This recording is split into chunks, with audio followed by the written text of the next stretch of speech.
Well, for more, let's cross now to Jerusalem to speak with ABC News correspondent Jordana Miller. Jordana, what more can you tell us about what's happening on the ground in Gaza today? Well, Israel is continuing its ground incursion, which it has launched really in a manner that the United States says they actually advised Israel to do. That is, going in with a small amount of tanks and troops and gradually building up this ground incursion. Israel says it's going after Hamas terrorists, after infrastructure, and unfortunately trying to get some of the targets that Hamas has put, whether it's rocket launchers or weapons or personnel that are hiding near hospitals. Now, this is one of the most sensitive operations inside the Gaza Strip, and Israel is really facing a serious moral question. How is it that they are going to be able to evacuate hospitals, help the sick leave, including all the equipment they might need, knowing that underneath many of these hospitals, Hamas has built bunkers and perhaps some of their most senior militants, commanders, leaders are hiding. Now, I've been covering this conflict for 15 years, and I've long known that there was a deep bunker underneath, for example, the Al-Shifa hospital in Gaza City. But Israel now beginning to present that evidence to the world, but it still will be an incredibly delicate and complicated operation.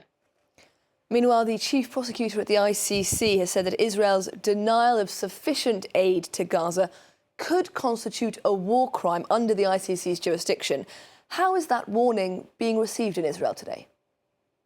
Well, Israel actually held a briefing yesterday by its COGAT agency. That's the Israeli body that is in charge of inspecting the aid and getting it across the Rafah border crossing.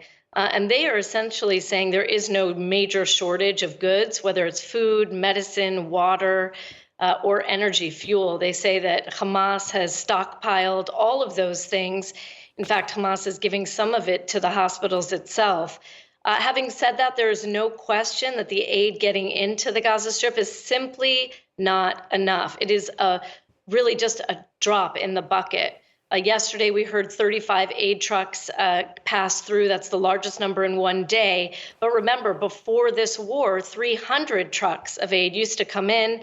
We have to remember this is a population, the 2.2 million Gazans living there, 2/3 of them rely on some kind of humanitarian aid from UN agencies. So this is a dramatic drop when the needs during this war are extremely high.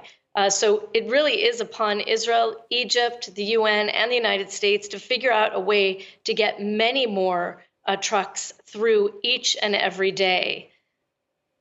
Jordana Miller reporting live there from Jerusalem. Thank you very much.